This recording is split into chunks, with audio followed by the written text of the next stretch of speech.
also there's no problem, but in case there's a problem, she will be able to manage it in a central location. Kirti sir, you can start.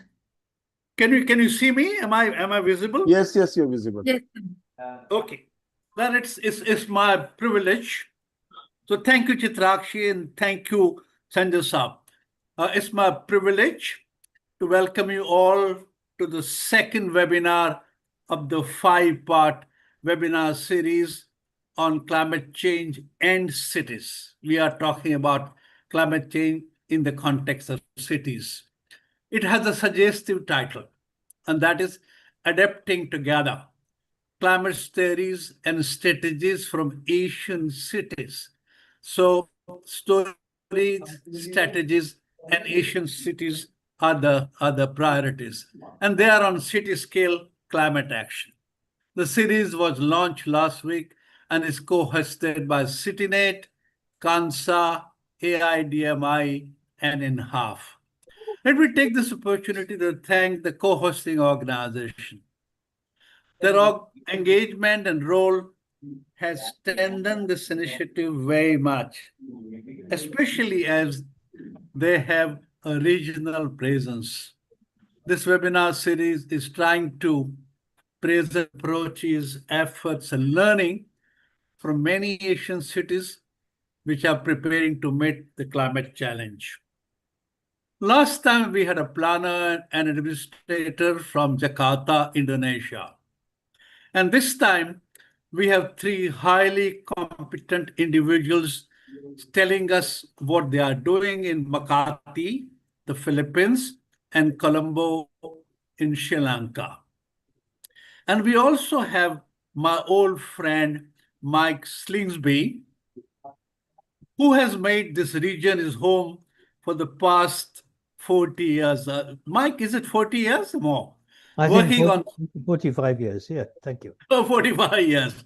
Working on cities, housing, slums, planning, and poverty.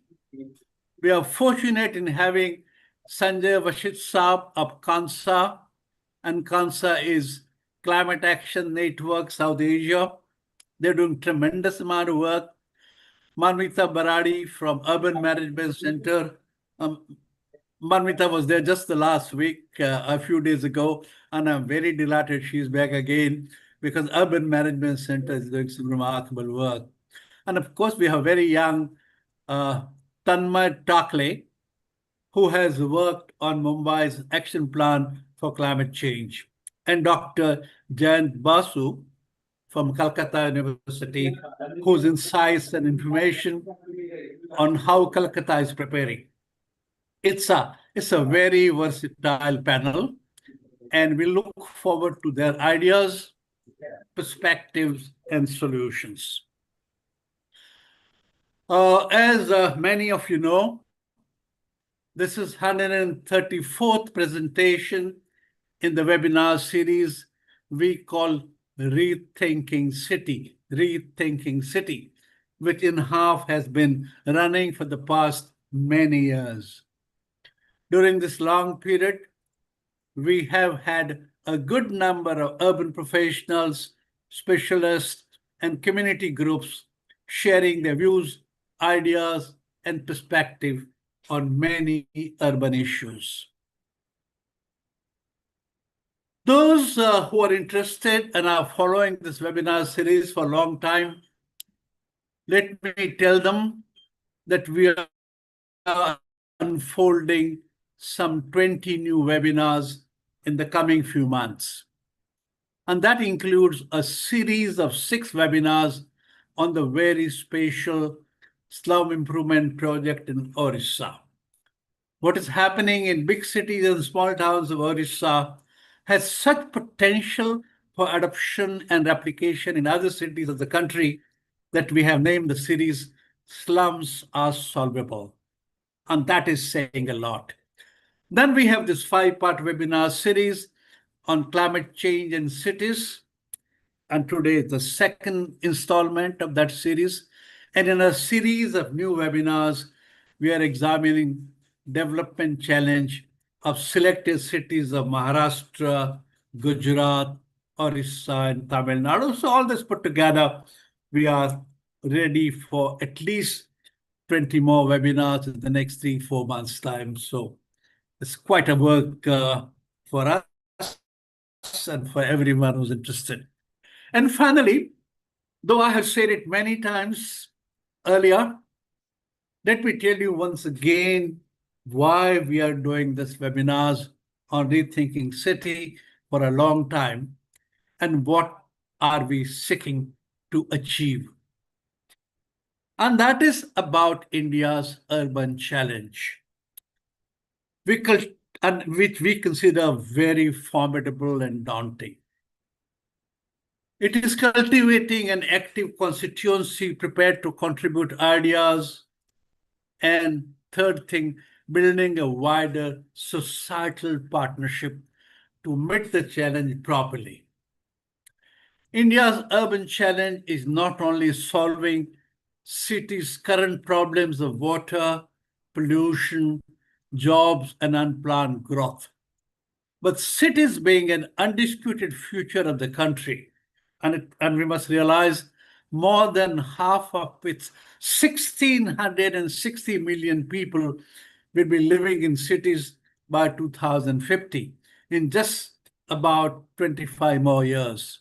The essence of the challenge is shaping a new society. Believe me, when we talk about urbanization, we talk about cities, we are not talking anything less than shaping a new society. We are emerging as a new society. Seeing the city not only as a place, but as people also. Making cities economically productive, socially just, environmentally sustainable, politically participatory, culturally vibrant, technologically adaptive, nature sensitive, and people friendly is a stupendous task. We go on at Notium, talk about this, but this is not easy. This is a stupendous task. We know that our cities, as they are now and as they grow, are anything but that. They are not inclusive, they are not sustainable. And the trends and signals seem tilted in the opposite direction.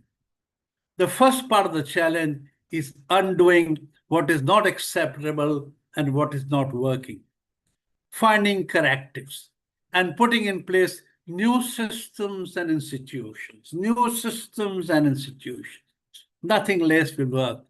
We need to define all those characteristics first. What is inclusivity? What is sustainability? What is resilience? What is climate responsiveness? And what is participation? Because all this demand not only non-carbon emitting fuel, but also a transparent democratic polity. This webinar series in search of those answers. It is also to build a wider societal partnership in search of new ways of planning, managing, and developing our cities. This series brings people together who know and are willing to share and contribute. With this long introduction, and before I hand over to the anchor of the day, Sanjay Bhai of Kansa, let me introduce him briefly. Sanjay Vashist Saab has been actively working towards mobilizing civil society action on climate policies and in countries of South Asia and the region. Under his leadership, CAN South Asia's membership base has increased from 20 to 210 times. NGOs spread across countries of the South Asia region. The network has successfully consolidated the climate actions of NGOs in the region and has built bridges with the government as partners. Sanjay Saab, let me tell you before I end, you have inspired me as well, and that is why we are working in Chennai. Thank you very much. Over to you, Sanjay Saab, for Thank you, the Kirti bhai. next. Yes. Thank you, Kirti bhai. Thanks for setting the context and giving us the background why we felt that this series is very important for us, especially in the context of cities and rethinking about the way cities are developing. We have a very rich panel. I will introduce them one by one.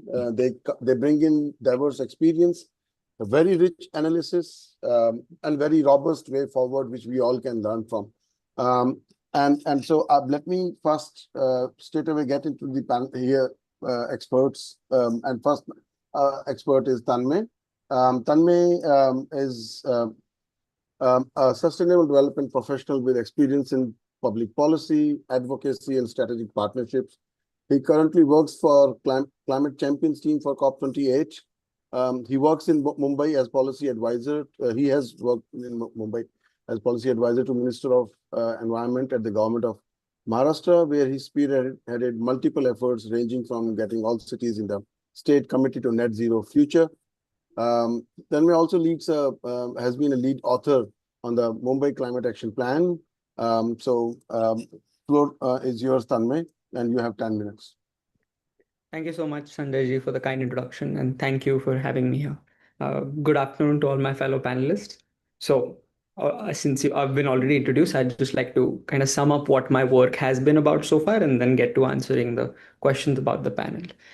So I got my start of my career working with a young millennial politician who was very keen on working on the environment. So I had a really lucky opportunity to work with a leading state government like Maharashtra and manage all our cities' climate action plans and the state's overall climate agenda.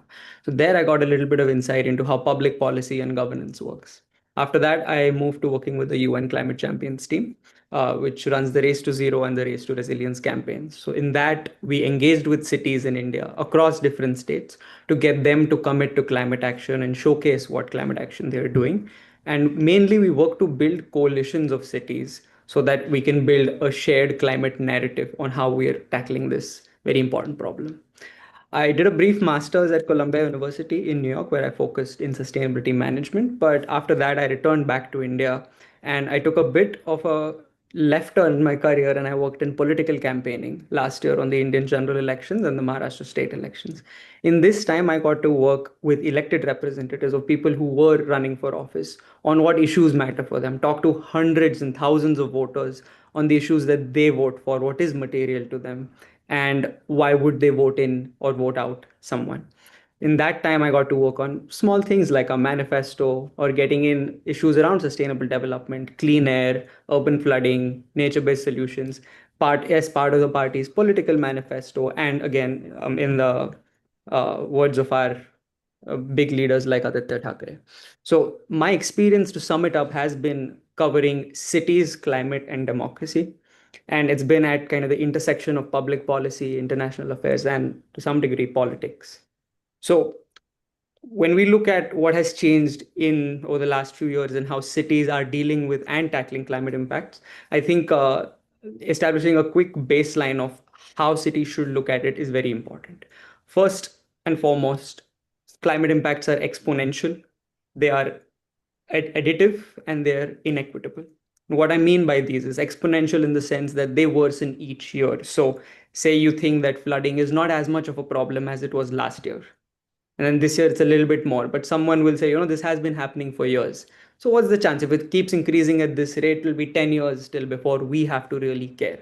But it doesn't work like that. The graph is like that, says an area used to flood once every 10 years. Now it'll flood once every 5 years. Before you know it, it'll flood every year.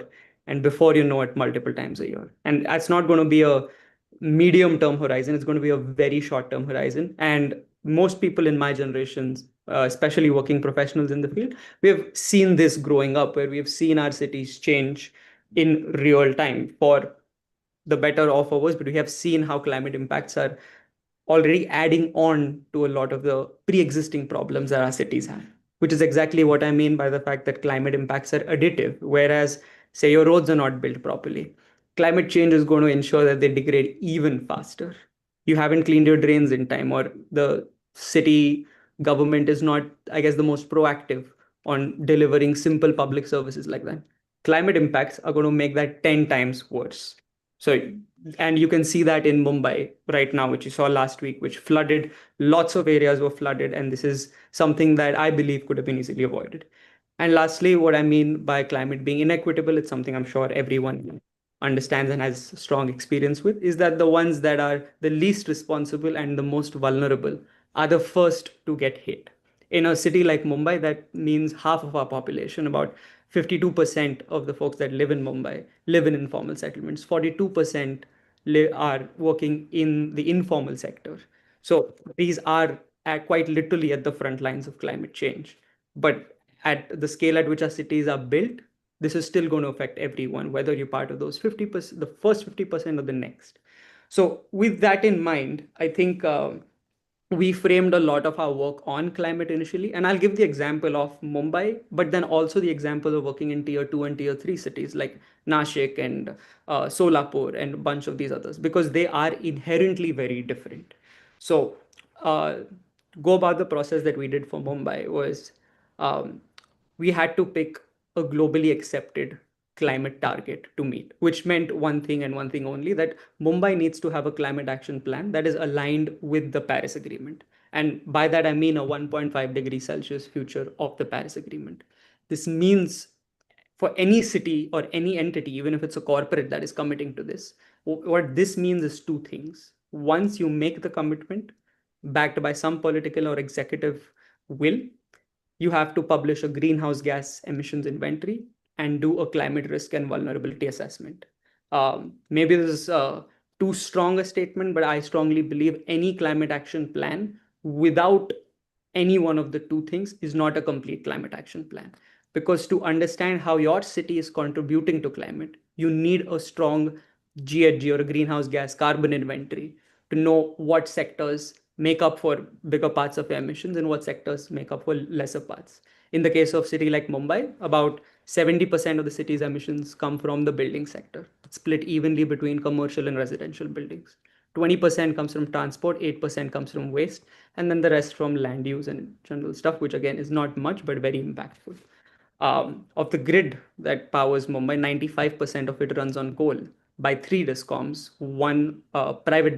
two private discoms, Adani and Tata Power, and then there's BEST, which is the city's discom that's in charge of this. So to know who is emitting, to how much the city is emitting, you need to work across not just government bodies, but also private bodies.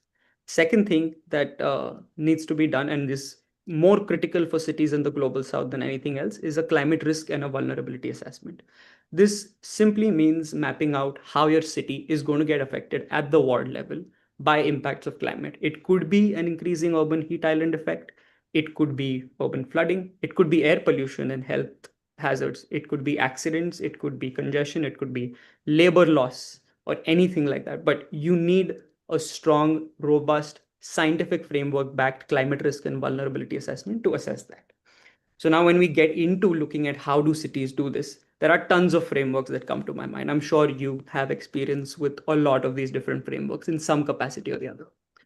For a city like Mumbai, which had its own state programs, federal programs, and a lot of multilateral, bilateral agencies also wanting to work and be part of this, we had to come up with a bit of a unique solution. We had the chance of coming up with our own framework, but that wouldn't serve the purpose because we needed a framework that built on the existing frameworks that cities already used. So this looked at, our framework we pulled from the Smart City Mission Framework, or the CSCAF framework, which is a Climate Smart Cities Assessment Framework, which is published by the National Institute of Urban Affairs.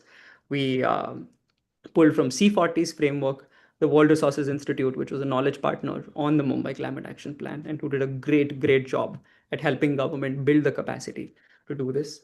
They had their own framework. So we figured the best way to do this is, and the most ultimately democratic way to do this, is align it with all the right frameworks, ensuring, of course, that these all frameworks must feed back into the 1.5 degrees Celsius goal of the Paris Agreement. So once you have agreement on that, the thing that we don't talk about a lot is building political will. Why most of the times, since you guys have worked with governments, you might notice different varying levels of attitude from different officials or political representatives. Some officials are very proactive. Some political representatives could be very proactive. No one might say no, but they might have different budgetary priorities or other priorities that are more pressing in terms of their day-to-day jobs. So how do you ensure that you can work with the government systems to ultimately act on this? And there, what we realized, a collaborative, very democratic approach was the best way forward. So when it comes to tackling climate action, I think since it has so many co-benefits, if you tackle, say, greenhouse gas emissions, you're automatically solving for traffic congestion, air pollution, green buildings, and so many other allied areas. So if you have a clear idea of how I can solve this problem to produce those co-benefits, you have a strong precedent to get together different departments' heads at a table. So the first time in the corporation's history, we were able to get together, say, the environment department, which does the health, the air quality monitoring, and then the health department, and the roads department, and the stormwater drainage department, which is quite a task if you want to coordinate them and get them all to agree without letting them feel that you're adding on to their work. So whatever climate action that you are proposing as professionals in the space, we had to ensure that this built on the work that city governments and the department officials were already doing. It should, if it kind of retracted from it or caused a problem in their existing work, it's not going to go forth. So the best way we can do it as practitioners is find out what are their main priorities, see where their budgetary powers and allocations lie, and align the work that we are proposing with those areas. And the response we got was fantastic. We had even assistant commissioners come up to us, because then they started seeing that, okay, under the climate action plan, if I solve this problem, I can pull budgetary funding for my area or department from these heads. And that automatically created a good reinforcing loop. So to quickly digress to how tier 2 cities look at it, it's very different to Tanmay, you Mumbai. have 1 minute. Oh, damn. Okay. Yeah. Well, so before going to tier 2 cities, I'd just like to sum it up by saying that when we're talking about cities and climate action, I think there need to be 3 things that any city government that is working on it, or even us as civil society, need to look at. The first thing and foremost, I would say, is to help build executive capacity. This includes helping the city officials on understanding how this can help them do their work, and then unlocking the budgetary capacity to act on these issues. The second thing is we need civil society to be involved in every part of the process. You need to take the unions in the city as part of your consultation process. You need to talk to homeowners associations as part of your consultation process. And finally, my main point being that we need legislative backing, which means we talk about climate not being a political issue in India, but we as voters aren't really voting for that, to be very honest. But the moment you can explain to your local councillor that, hey, if you can reduce flooding in my area, you get my vote. And we do that at scale, and we use the power of civil society to build momentum towards that, I'm sure we can have a positive change. Yeah, with that, I'd like to conclude. Thank you. Thanks, Tanmay. Excellent insights and experience from Mumbai. Manvita, you're Director of Urban Management Center with 25 years of experience in local governance, urban planning, service delivery, heritage management, and citizen participation. You have been advising multi-state and national initiatives, and you have served as Director South Asia for ICMA and consultant to USAID and expert on World Bank programs in Afghanistan, Indonesia, and Sri Lanka. I think you already have 2 questions that I handed over so that you have your talking points. So, Manvita, you have a floor. I know you need to you need to share your slides also. Do you have access to? Yeah, Please go I'll ahead. try and do that. Sure. Please go ahead. Otherwise, we Yeah. will help you with that. Sure. Thanks, Sanjay, and thanks, Kirti for putting this together. And it's always a pleasure working with you, no doubt about it. I'm going to talk about through our experience, and let me just share my slides on what Tanmay talked about Mumbai. We've been working in Chennai in a long way, and I guess you can see my slides now. Yeah. Yes, we can. Okay, 1 second. This is, yeah. So as Urban Management Center, we've been working in the area since last more than 25 years, and we believe that cities are at the receiving end sometimes, but the action lies with them. They have to scale up. They have to do the needful for making our cities better. And our, as Urban Management Center, is a nonprofit which has our mission we call ourselves as mission-driven organization with a mission saying making cities better for everyone. And that requires a more equitable attitude and also our approach to what we do as cities. Urban Management Center was founded in, I can't move my slides for some reason.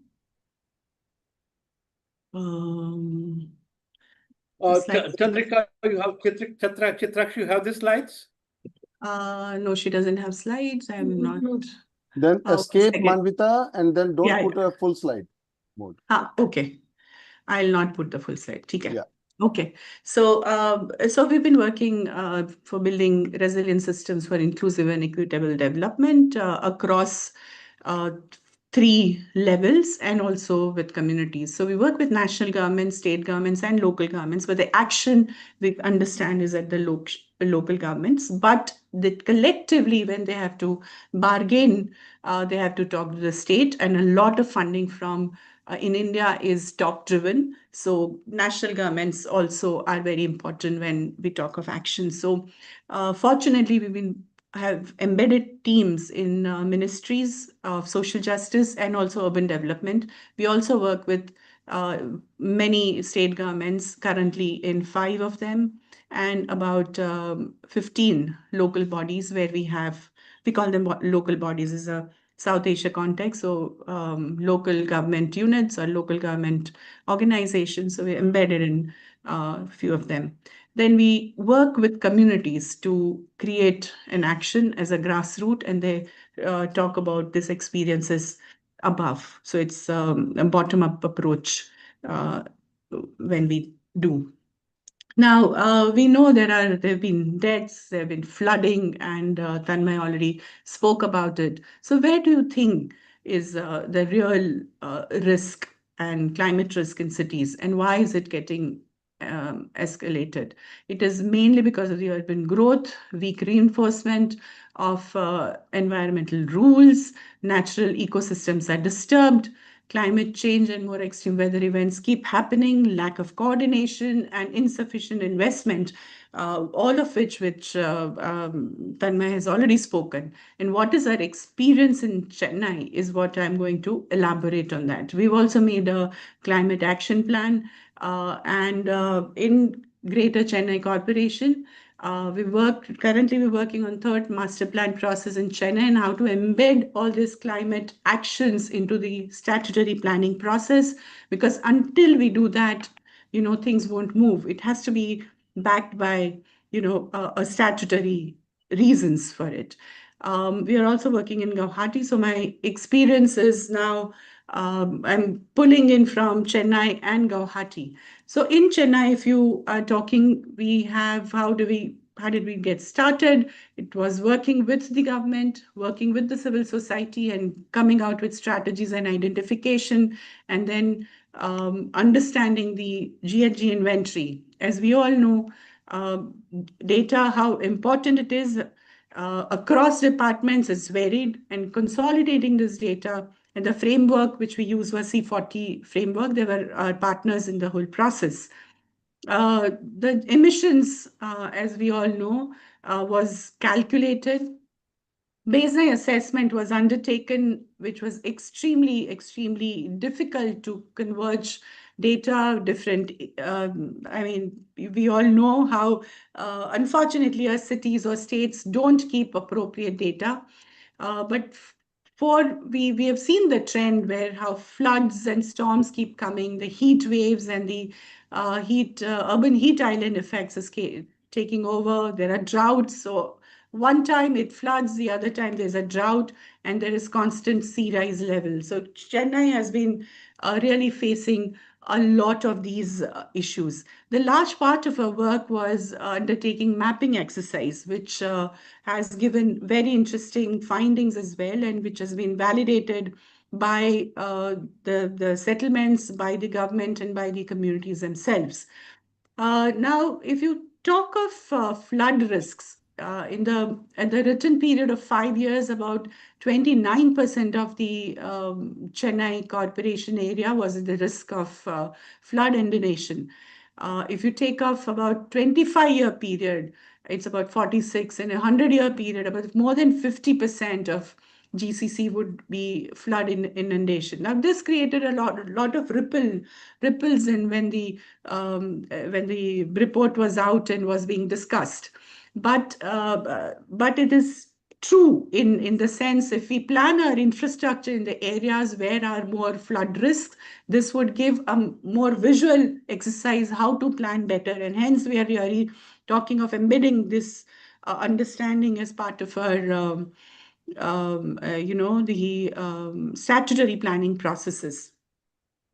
Now, what we found due to our mapping, and you can see it here, the slum and the low-lying areas where mostly the low-income housing were being planned are going to be affected.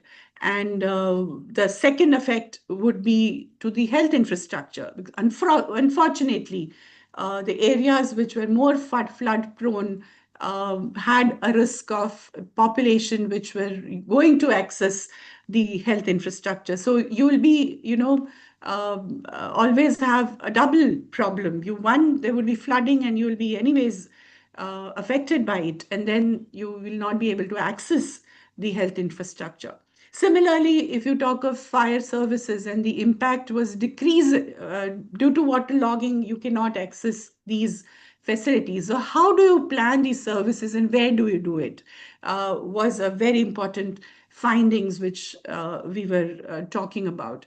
If you see disaster relief centers, again, unfortunately, what was being planned were areas which were low-lying and were in the risk of flood inundation. And that's the problem of our cities. If you see Mumbai last week's issues as well, we still are planning our infrastructure which are in areas which are really at risk. So looking at this mapping Manvita, please conclude exercise. soon. Sorry? Please conclude soon. It's 10 minutes. Yes. So I wanted to show you all these maps, which coming to this very important slide, I'll try and talk about how existing institutional structure, whether it's a city level, state level, and the center, is so fragmented.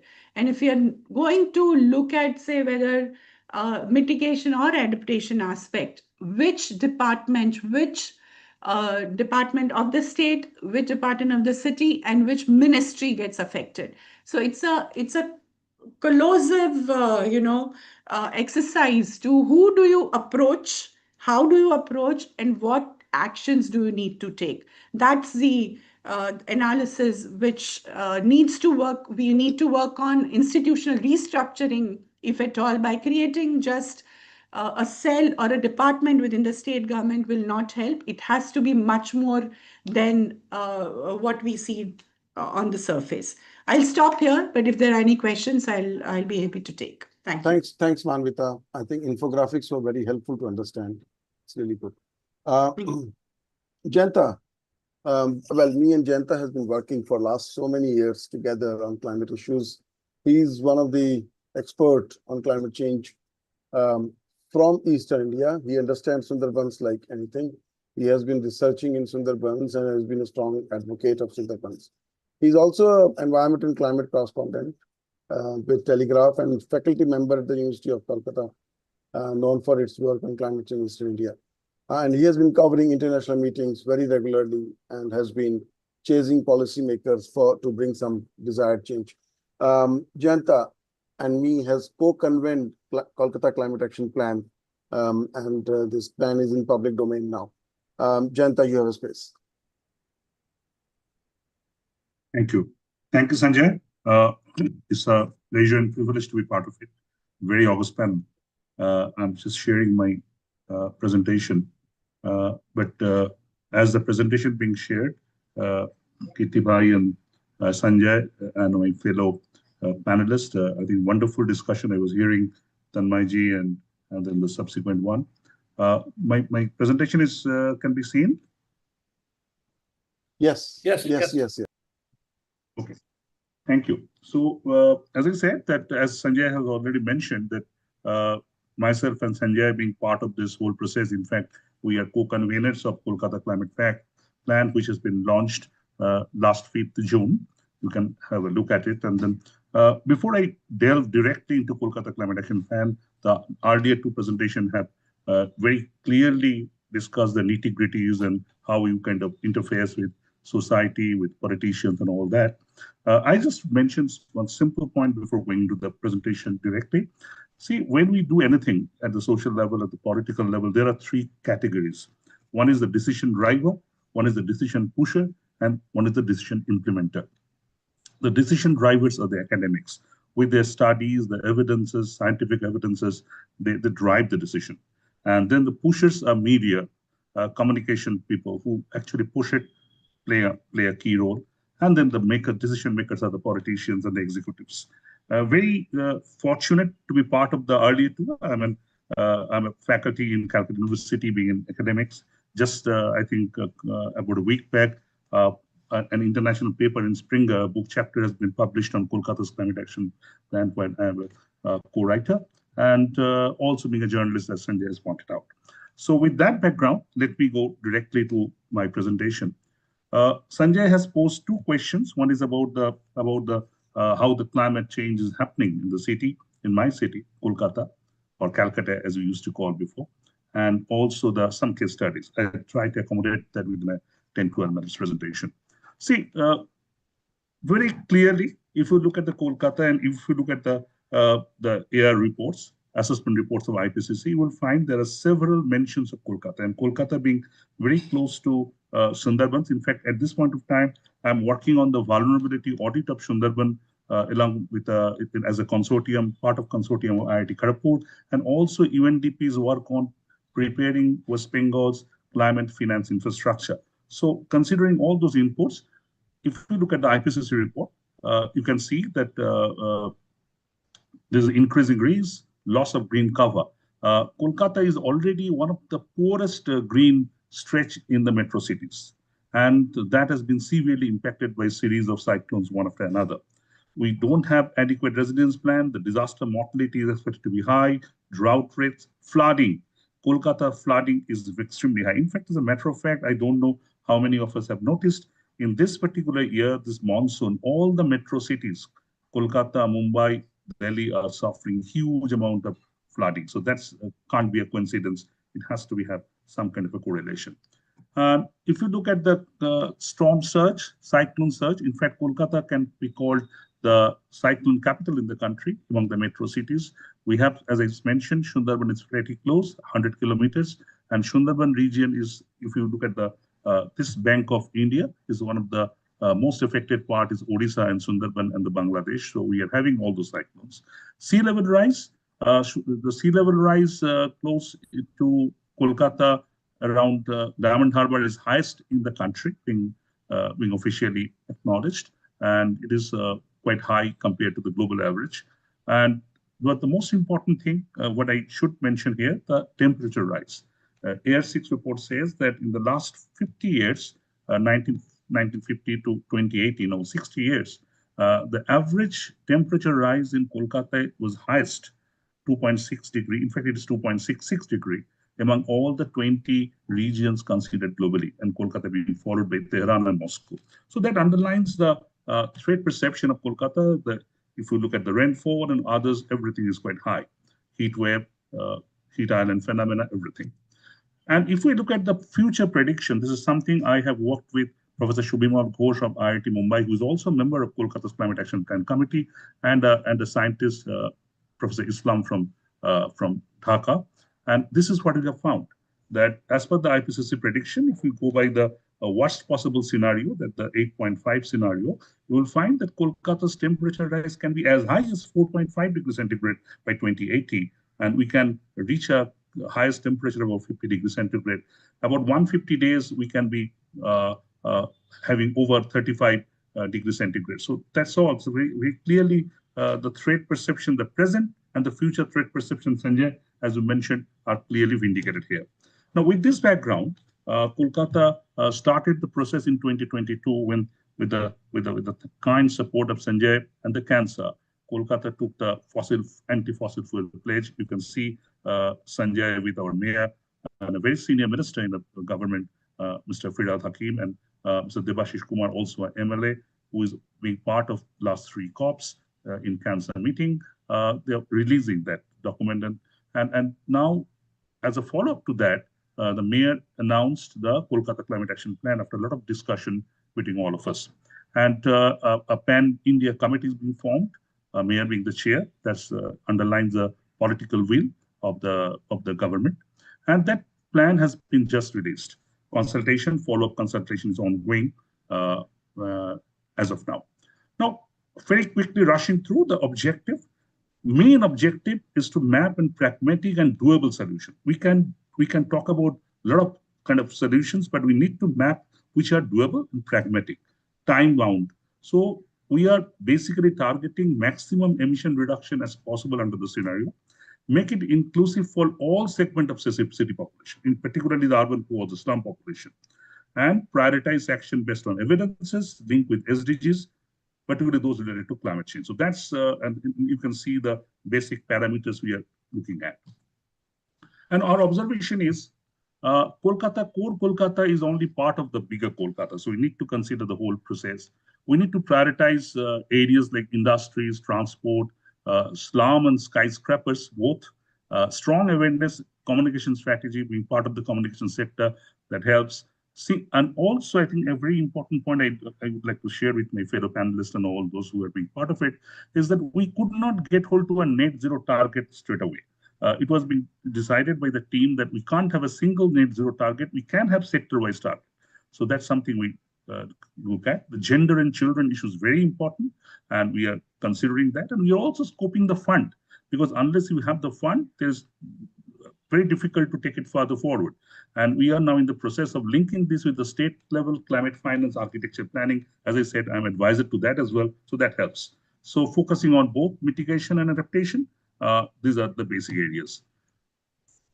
Temperature, if you look at the demographic shift, the core Kolkata is not increasing the way the bigger Jayanta, Kolkata 1 is minute. increasing. Jayanta, 1 minute. Okay. How much time? 1 minute. Okay. So finally, I'm just going to the final part. As I mentioned, the slum areas are very, very impacted, so we can see that. And then finally, I go to the recommendation. I just take 1 minute here. That these are the top 30 recommendations that being finalized, where the industrial policy, East Kolkata wetlands, heat action plan, very importantly, climate smart slum, which are really, really we are keen about. So these are prevention of biomass burning. So that's the main part. And we are setting up specific targets. These are now in discussion with the Kolkata Municipal Corporation, which part will start when, and the budget part of it. And finally, the sectors, out of the 11 sectors, the air pollution and climate link actions are being prioritized.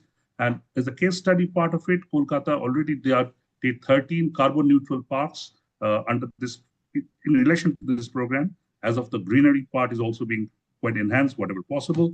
And one most important thing that Kolkata is having a lot of malaria and dengue cases. Now they are having a year-round program to counter that.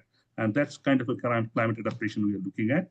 So way forward is linking with state climate action plan, political approval and unanimity, and also the fiscal challenge, and also needs national and global positioning, cancer playing already a key role. And we are now doing the further stakeholder discussion. Financial and communication plan are now in the advanced stage, and we are now in discussion with KMC to finalize the whole thing. Thank you, Sanjay. That's for me.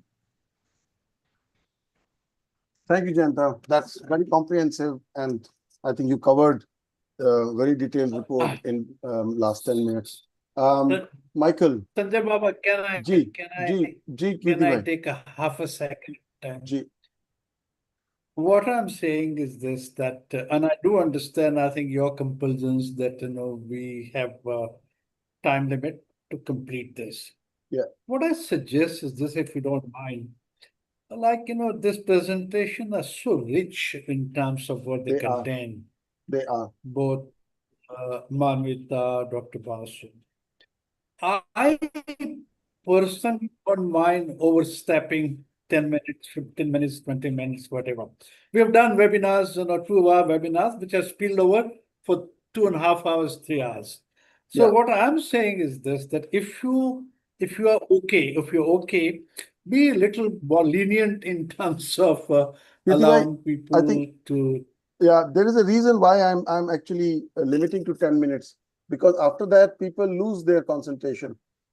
And that's one reason why too much information doesn't absorb among the participant, and that is one reason why I'm limiting to 10 minutes. 10 minutes sounds very longer time, but they are not. No, it's not. But unfortunately, we have to keep it crisp. All the thing, these people are Amitabh Bachchans, and therefore I know they will catch they us for a are. longer They period are. of time. Ideally, we No, but should you have. decide. It's No, your. ideally we should have. Let's stick to 10 minutes, Kirti bhai, because this is more about policy interventions, and Okay. since we have agreed on 90 minutes and our participants have joined in a good faith Sure. that this event, they may have more commitments Sure. after 4:30 p.m. So that is one reason why I'm actually suggesting let's keep it to 10 minutes, and also that will be unfair for those who Okay. have already completed their presentation, that we stop them in 10 minutes and rest of the half Okay. of the panel gets extra minute. Yeah, let's keep it that way. Thanks. Michael Singh's sorry about that, but I think we are all fascinated about information and knowledge, but we have to keep in mind. No, I understand. Yes. So Michael brings in the 40 years of DFID, UN Habitat, and UNDP on projects that build partnership between local government and urban poor communities. UN Habitat, as he has been a country representative to UN Habitat in Afghanistan. He has worked in Sri Lanka, India, Cambodia, Vietnam, Bangladesh. Very rich experience. He's also worked as consultant to Ministry of Housing and Urban Poverty Alleviation, Government of India. So Michael, you have the floor. Thank you very much indeed for your introduction. Can you hear me? It's okay? And yes, sir, we can hear you. Yeah, please go back to the title slide, and I will say next when to put the next one on. Yeah, my 45 years in Asia has included 18 years in India. I started out in Baroda at MS University, and then I was at Anna University, and later on I was the manager of the DFID's Urban Poverty Program based in Delhi. So, but when I was a student at what was then the Architectural Association, before it became the Development Planning Unit, climate design was also one of the subjects covered in a master's program. And Otto Königsberger and others wrote a book, I think more than 50 years ago, that covers the main aspects of climate design. And I want to focus on one particular aspect, and that's climate change and extreme heat in urban areas. Next slide, please. Can you put the next slide? Thank you. We have building regulations that are primarily concerned about structural stability and the strength of the buildings and to ensure that they are weatherproof. But what is not included, as far as I'm aware, in many countries are building regulations that deal with heat. And this is largely ignored. And poor design and quality of construction can mean that we have buildings that are extremely difficult for people to live in. Next slide, please.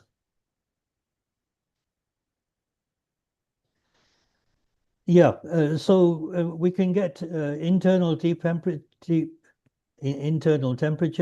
and humidity. That means that it is very difficult for people to stay inside the buildings. And it's mostly women and children and elderly who are affected by that. And what I want to do is to demonstrate that there are some simple things we can do to mitigate the effect of extreme heat within buildings, and that are very practical things that poor communities as well as cities can engage in. Next slide, please. Next slide. Yeah. When we look at response to extreme heat, we can see that we can look at the climate zones in India, and the response needs to vary according to the type of heat. Primarily, we're concerned about, go back, please. Yeah, hot to dry climates, which are the red parts, warm, humid climates, and then we have composite and temperate and cool. And the design response in terms of buildings should differ according to the type of climate that people are living in. Next slide, please. Yeah. No, sorry, thank you. In hot, dry, and warm, warm, humid climates, the urban heat island effect can even increase temperatures in the cities by up to 10 degrees centigrade. And this is the difference is primarily caused by replacement of natural land cover with concrete and roads and so on and other buildings. And we are attempting to reduce the urban heat island by the greening of cities.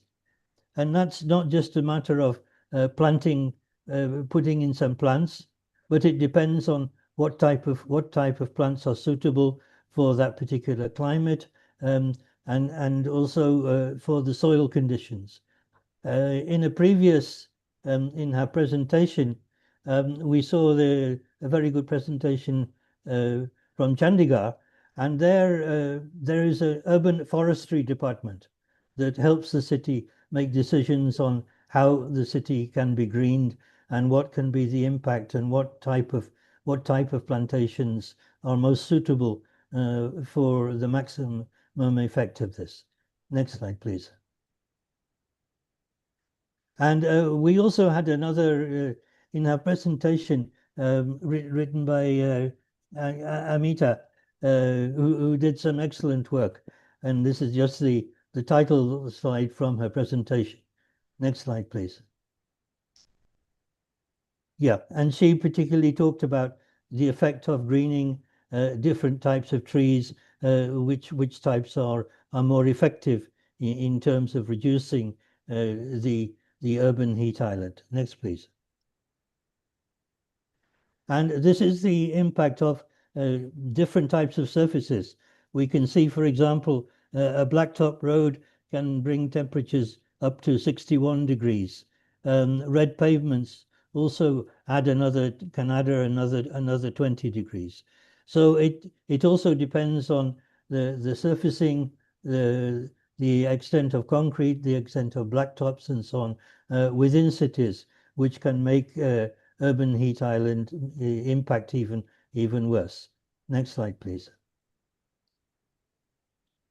And I want to come on to some practical examples which building regulations could help us on, and some existing situations where there are some examples of good design.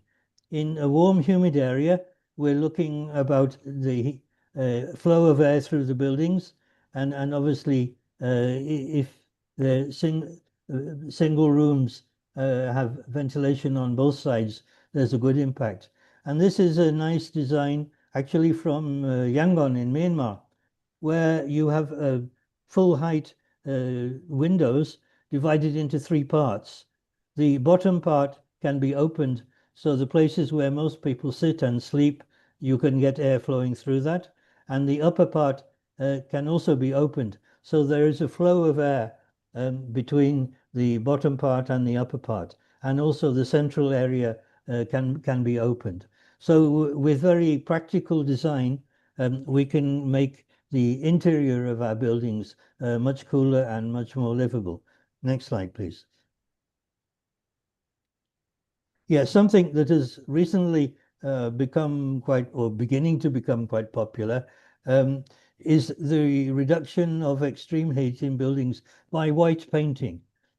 In India, there is now reflective white paint available, which again can reduce the internal temperature by up to 5 degrees.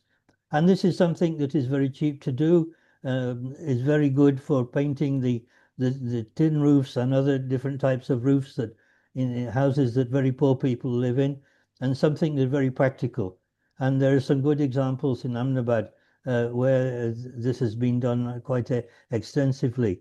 And it's something people can do themselves, and it really makes living conditions considerably better by a 5-degree reduction of internal temperature. Next slide, please. Yeah, in hot, dry climates, there is also this effect of using the hot air to, in fact, suck dry and cooler air from the lower parts of the building and out through the upper parts. And we can see here, actually in Hyderabad in Pakistan, it has been extensively used. But there are examples also in many other cities where what is called the stack effect can be used. Again, by a good design of the building, that means that we are creating a cooler environment, a cooler internal environment. Next slide, please. Yeah. Michael, 1 minute. Thank you. We are concerned about people dying as a result of high temperatures, but one of the problems poor people face is going for treatment for other illnesses that compound the problem because of the high cost. And while we talk a lot about the health relations, one problem is poor people often are afraid to access health facilities because of the cost, and therefore we are increasing the impact of people either becoming very sick or in some cases dying as a result of high temperature. Next, please.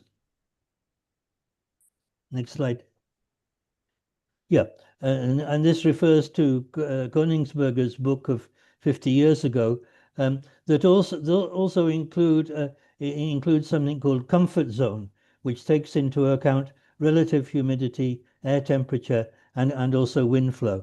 And if we can quickly go on to the next slide, we can see how this works.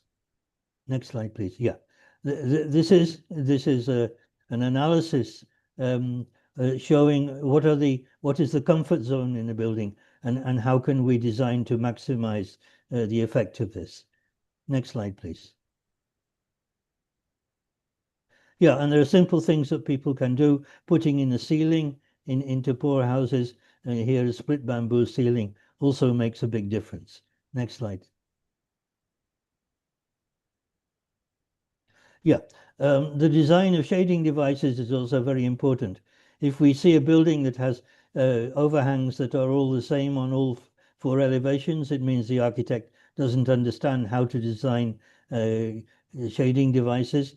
And there are ways of calculating according to the latitude and also the position of the sun, how we can ensure that openings and doors and windows are protected in the hottest periods of the year. Next, please.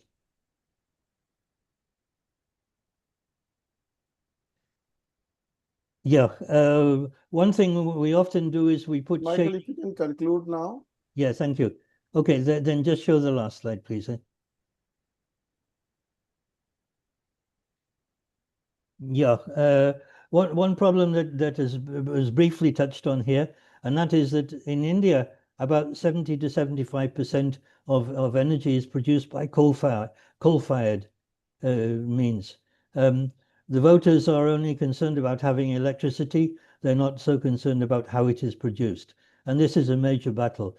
In Bangladesh, for example, it is around 25%, whereas in India, 70 or 75% of energy is produced from coal-fired sources. Okay, please. I would suggest that we have building regulations that incorporate climate design, and also that climate design is a compulsory part of schools of architecture and planning. And just as students have to pass engineering design courses, they should also have to pass climate design courses. Thank you very much indeed. Thank you for your patience. Thank you, Michael. Thank you very much. May I invite Mr. McCarthy? Mr. McCarthy, if you can introduce yourself very briefly, and you have 10 minutes. Thanks. Yes, sir. Allow me to introduce myself. I'm Reginald J. Millarez, currently designated as officer in charge of the Department of Environmental Services under the City Government of Makati. A little bit, I would like to present the Makati City Climate Change Strategic Approach. First and foremost, bonjour. Good afternoon, everyone. Mabuhay from the Philippines.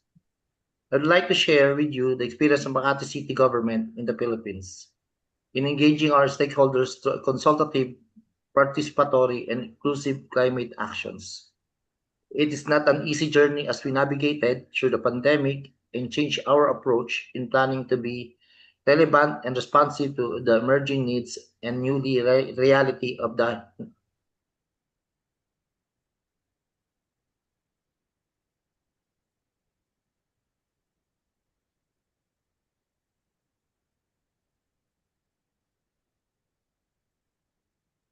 Sir, you are on mute.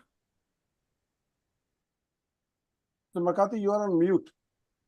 You need to unmute yourself. Can Chitrakshi unmute Mr. McCarthy as a host?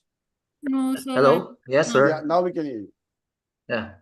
But first, I would like to show to you the framework on how we evolve our current plans, policies, and investment. It did not happen overnight, but it's a product of continuous innovations, forward-looking, overcoming obstructions and challenges. It shows the importance of the data information as a critical parameter for a science-based or evidence-based risk-sensitive planning. We also have benchmarking in developing our current developments. The Makati Atlas is a product of a study visit to Kyoto, Ecuador through the World Bank from South to South project. Next slide. Climate change was already being integrated to all of the environmental plans. Our comprehensive land use plan, zoning ordinance, and the comprehensive development plan were all based on climate and disaster risk assessment. Next slide. Evidence-based and science-based planning is a critical tradition in city planning in Makati. The use of data information is a crucial part in all of the city's assessment activities, based from the hazard and risk assessment conducted by the city in 2021 and 2023. Makati is vulnerable to flooding, and our efforts are geared towards in reducing flooding, if not flooding-proofing the city. Next slide. Based from Makati greenhouse gas inventory of 2021, the city is generating an estimated carbon emissions of 1.6 million tons of carbon dioxide. Next slide. With that data, a city resolution calling for climate emergency and called for climate action, and by year 2023, a city ordinance defining the city's target by year 2030 and year 2050 compliant to Paris Agreement and through the local climate change action plan. Next slide. Given the city's emission reduction target, our climate actions are geared towards the achievement of the said goal. Next slide. Next slide, please.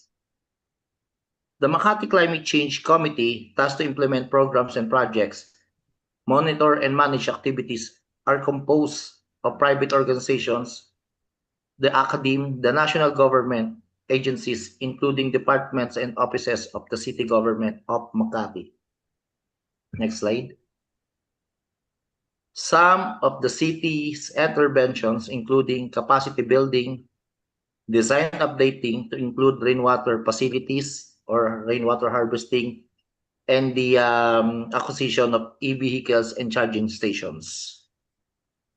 Next slide.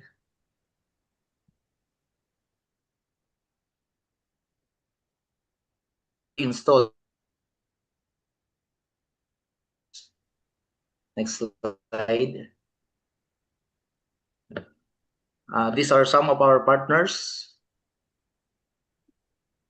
Engaging our communities and stakeholders doesn't stop in the consultation, collection of data, information, and stories, but they are a crucial part in the planning process.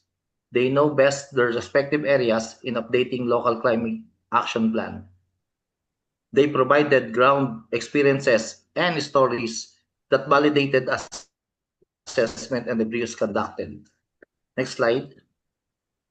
We consulted our vulnerable sectors like the senior citizens, persons with determinations, women, children, and of course, the youth. Next slide. Our internal stakeholders, the member of the Disaster Risk Reduction Management Council, the Makati Climate Change Committee, the sectoral representatives, their task in integrating DRR projects into a more integrated and holistic approach program for funding and implementation. Next slide, please. As an impact of climate change, the occurrence of El Nino has brought drought in the city. But due to the city's anticipatory planning, drought has brought minimal impact to the city. But still, the city conducted consultations and identified areas for intervention and sharing of best practices, such as from the water concessionaires, utility companies, schools, private corporations, hotels, as well as national agencies, the NGOs, and the community leaders. Next slide. It is important that the city officials and staff are constantly updated, well-rounded, and knowledgeable. In collaboration with one of the best management schools in Asia, we were immersed on future thinking, including local international experiences. It is not enough that we engage our stakeholders, but we must enable them so that our partnership can be sustained. Their decisions are well informed and their actions validated. Next slide, please. Next slide, please. Next slide. Next slide again.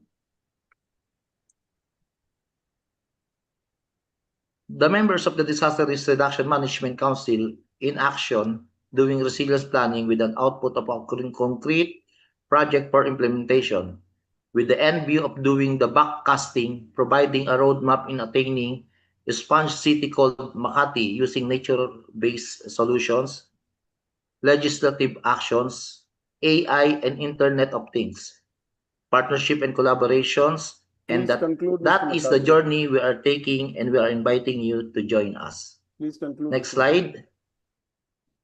Next slide, please. With that, thank you very much and have a good day. Thank you, Mr. McCarthy, for sticking to 10 minutes deadline. Thanks, Eresha. Next 10 minutes for you. Eresha is a Deputy Director, Engineering, Land Management and Environment Development at Colombo Municipal Council. She specializes in assessing, designing, and implementing sustainable solutions in public park management, city landscape development, resource conservation, and with a solid foundation in transportation engineering, she has successfully managed projects involving transportation planning and implementation. Asha, you have a floor, 10 minutes, and then we will have 10 minutes of discussion. Hello, everyone. I'm Eresha.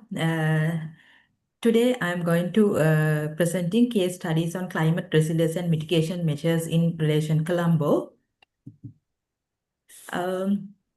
First, the purpose of my presentation today is to showcase Colombo as a case study for city-scale climate action. I will highlight the key climate changes the city face, the resilience and mitigation measures we have, taken and the partnerships that support these efforts. In case of Colombo, it's located in the wet zone of the country, experienced rainfall throughout the year. Main climate risk we have is flooding because of wetland loss and sea level rise due to the soil coastal erosion, water scarcity, mosquito-borne illness, air pollution, soil erosion. These are causes and effects of climate change. I think everyone of you know that. Then why climate resilience and mitigation matters for Colombo? Colombo as a coastal densely urbanized city faces a growing risk from rising temperatures, extreme rainfall and flooding. Climate change has already led to tree falls, drainage failures, coastal erosion, health challenges and livelihood disruptions, threatening both urban safety and economic stability. This is to strengthening climate resilience and mitigation is vital to safeguard communities' infrastructure and the city's sustainable growth. When it comes to the Colombo, its dense built-up areas and limited greenery are driving higher local temperatures, worsening heat stress for residents, especially in our Colombo North area. Rapid development and climate pressures are shrinkage natural habitats, leading to declining species and reduced ecosystem services.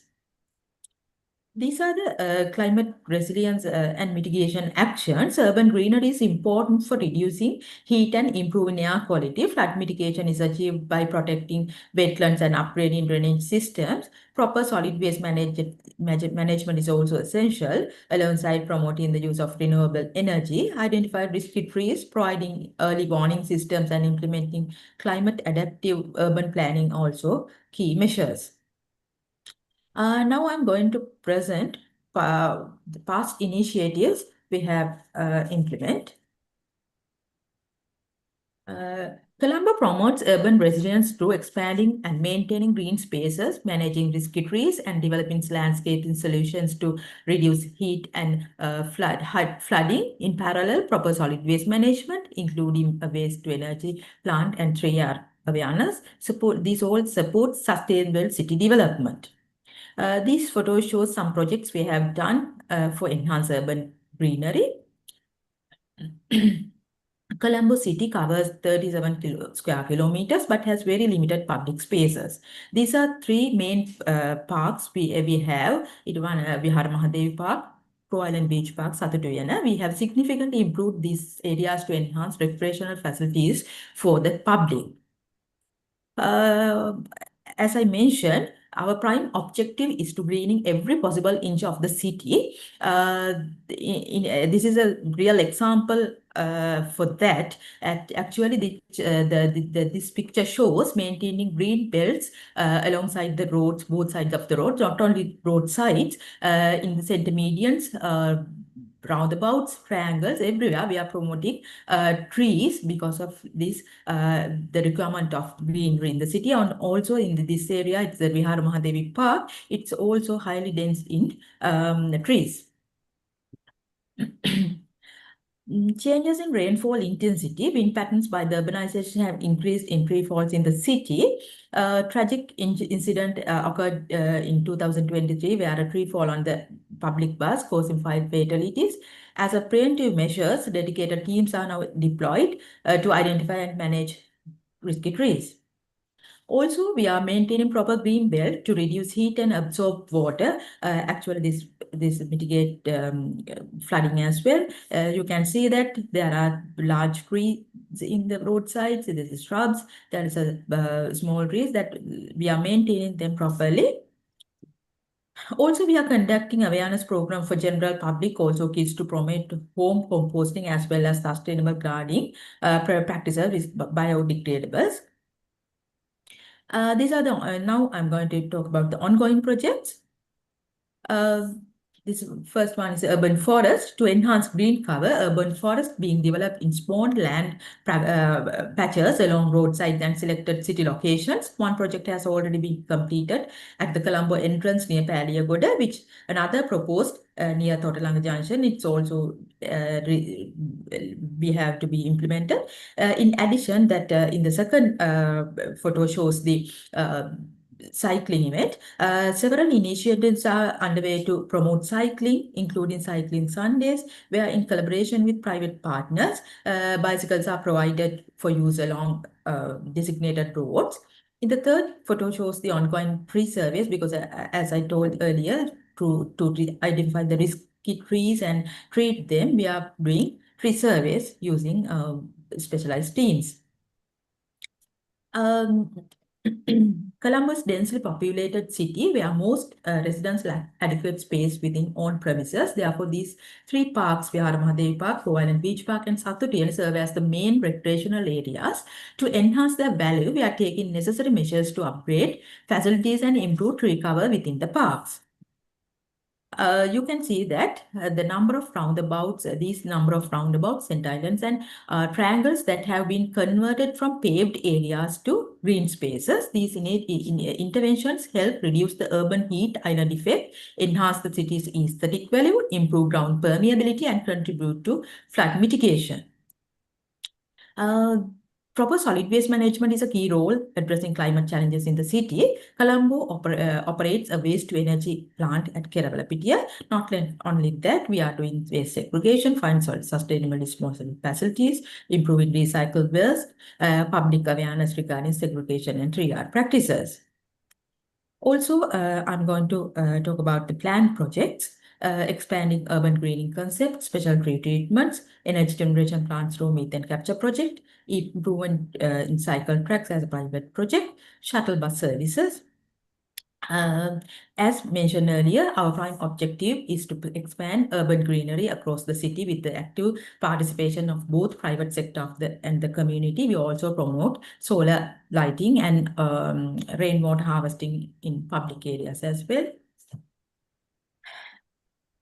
Transport play a key role in urban air pollution. To reduce vehicle congestion, we plan to implement congestion pricing for city entry, providing parking facilities within the city limits to park private vehicles and use public transport within the city.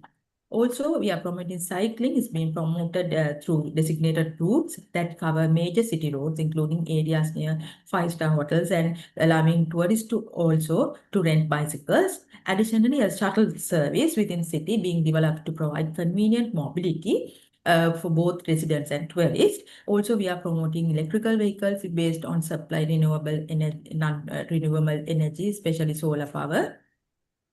This map shows the distribution of green spaces and recreation facilities across Colombo. Our plan focuses on ensuring an equitable allocation of public spaces and green areas throughout the city. We transform small-scale or underutilized playgrounds and children's parks into pocket parks and enhance greenery in these.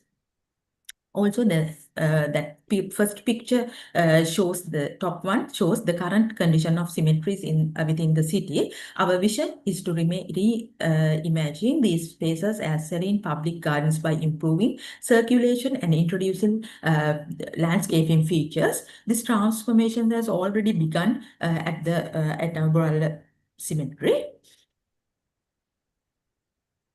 Actually, most roadside trees in Colombo are over 100 years old, requiring a dedicated professional team for monitoring, maintenance, and protection. Since private premises lack adequate space for planting, public spaces must be provided and managed with special care. We estimate that approximately 100,000 trees are located within the city. We are seeking funds to develop a tree inventory and database to support monitoring and complaint management. Finance and governance. We are conducting several projects with organizations such as World Bank, Asian Development Bank, UN Habitat, UNDP. Rise Up is also one of the projects conducting with UN Habitat, which is for find solutions throughout the underserved settlements. Also, another project, energy generation plant through methane capture using biodegradable waste. It is by Seoul Metropolitan Government. Chef, you can conclude, please. Okay, excellent. Yeah, this is my conclusion. The Colombo's journey shows that with partnerships, good governance, and sustainable investments, cities can transform challenges into opportunities and contribute meaningful to both national and global climate goals. Thank you. Thank you, Eresha. Thank you very much, excellent panel. We have 9 minutes, and floor is open for discussion. I think there are questions. Okay, they have been answered. There were 2 questions in the Q&A. They have been answered. So any participant who would like to make a comment, ask a question, clarification, please raise your hand and we will give you mic to speak.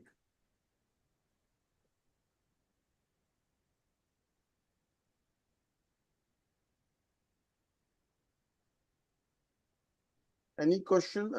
And I think panelists can also ask questions to each other. So feel free to ask questions. I see a few questions in the Ji. chat box. Ji Kirti ji. Ji sir. No, not me. I just thought someone should look into this. That appears to me there are a few No, questions. in the There chat were box, few no? questions, 2 questions in. I think there were 2 questions. I have responded to them. Yeah, thanks, Jayanta. Yes. Yeah. Okay. So if there are more questions, more afterthoughts that have come to your mind, feel free to ask. I would actually like to answer one of Go the ahead. questions that's Yes, Tanmay, please go ahead. asked in the chat. I think it's from Rahul. He's asking, are there any good examples where a state or city has created a cell/central department to coordinate climate action planning across departments? So it's a very pertinent question. I would say, objectively put, most of the effective cells that we have seen have been in cities in the global north. In cities in the global south, usually the budgets that we have in our cities are not nearly as big as the ones that global north cities have. New York is going to have a much more dedicated climate resilience and sustainability unit embedded in it. Boston has a climate commissioner, for example. And when we were setting up the climate action cell for the Mumbai BMC, we realized that global north cities usually are very well prepared. And the thing that influences that, in my opinion, is not just budgetary backing, but also legislative backing, because a lot of these cities have laws mandating that their cities reduce emissions and address climate impacts. In India, we have mainly done it through the policy arm. So it's not as much legislative in India as much as it has been executive. So that presents a bit of a challenge in allocating, say, more budgets and giving some teeth to it. But Indian cities also, of course, have climate action cells. In Mumbai, what we did was we empowered the environment department, increased the budget a little, and added climate to the mandate. But the reality of Indian cities is that our environment, or even Indian state governments, or even the federal government, is that the environment department is very small. It is nowhere at the same level as a roads or a stormwater drainage department in Mumbai. So usually getting the heads of those departments to collaborate on something is not something that's usually observed. So you need more interesting governance mechanisms in place. While cells are very useful in terms of building capacity to implement, we also need a high level convening body headed by, say, the standing committee chairman or the mayor or the urban development minister, kind of these kind of figureheads along with commissioners to ensure that this is happening. But yes, that's what happens. That's helpful, Tanmay. If I can add a few more Please, examples, Manvita. I mean, Yeah. state government in Tamil Nadu has a cell. They also, I mean, doing very systematic work.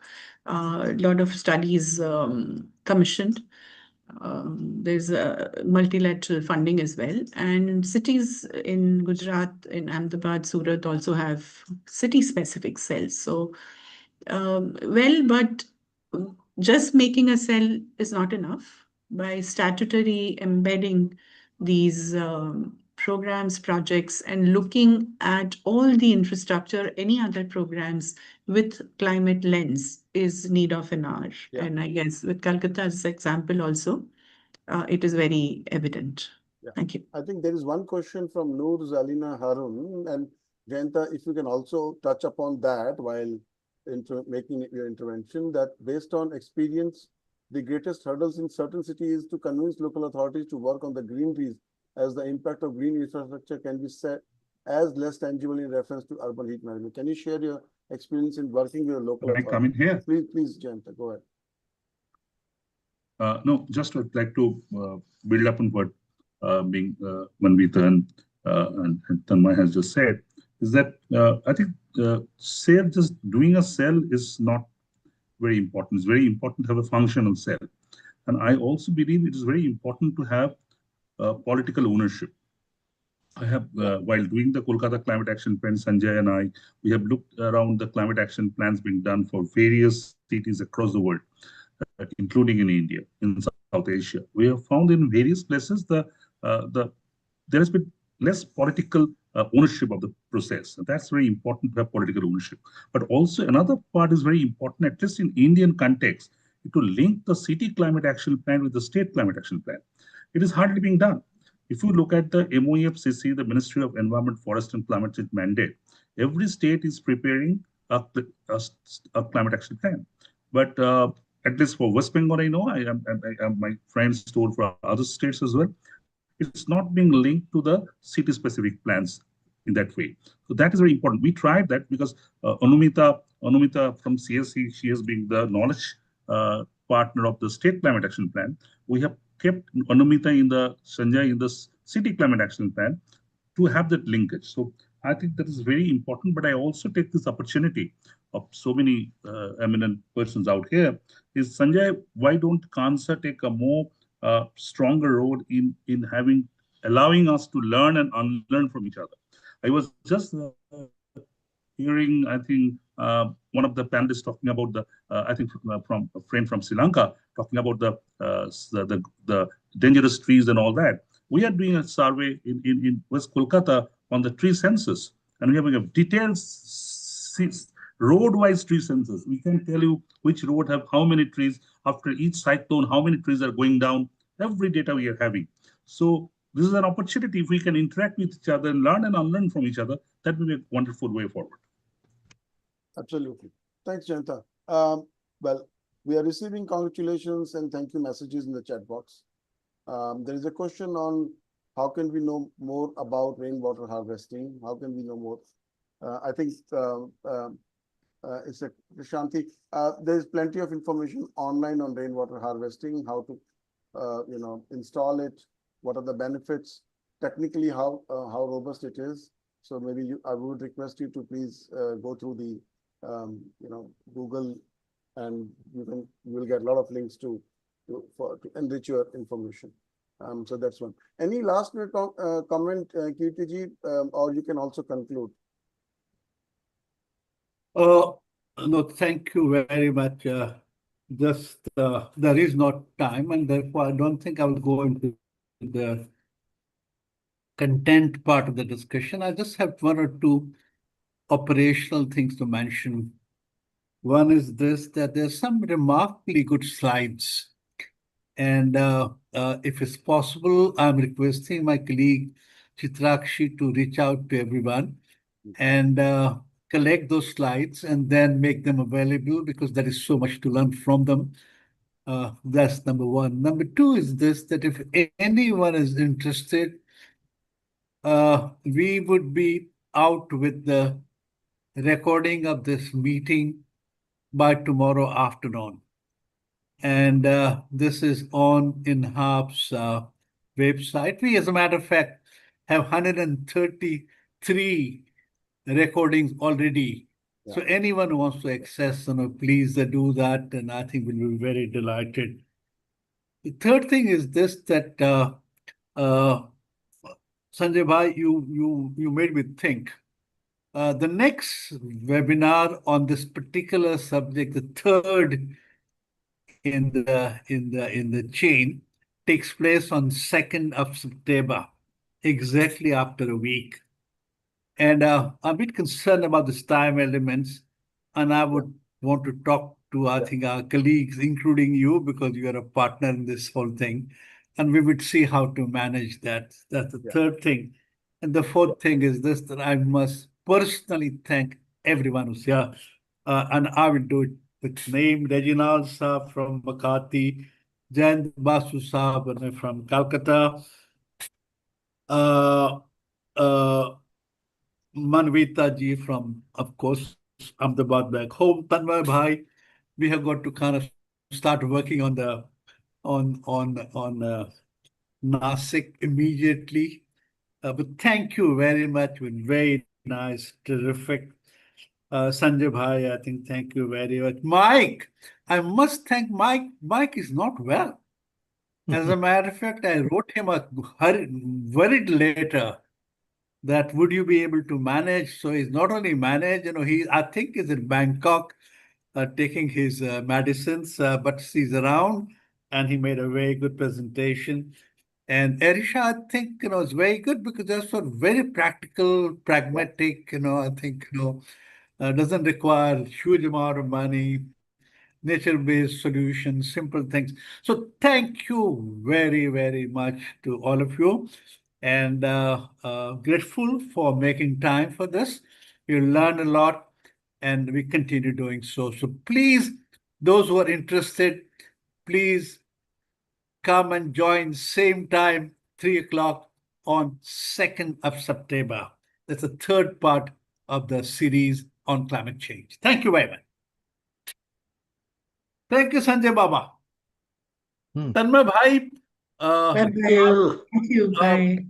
Tanmay Bhai, जरा बात करते हैं जल्दी, हाँ. Jayant Saab, very glad that I met you and you're doing some wonderful work. There's so much to learn from you. We're going to come back to you in pretty soon. I'll tell you why. We've just done a very interesting disaster history study of Chennai. And I'm going to share it with you to get your feedback with, as a matter of fact, everyone. So thank you very much, and great opportunity to learn and meet you all. Thank you. Thanks, Kati. Take care. Thank you. Bye. Take care. Thank you, Mike. Thank you, Manvita. Thank you, Eresha. Thank you, Chitrakshi. And thank you, Reginald Saab from Makati. Thank you. What time is there in Makati now at this point of time? It's already 7:03, and it's we have a bad weather today. It's raining. Okay. Thank you. Sorry, Asi, we kept you. Thank you, sir. Thank you.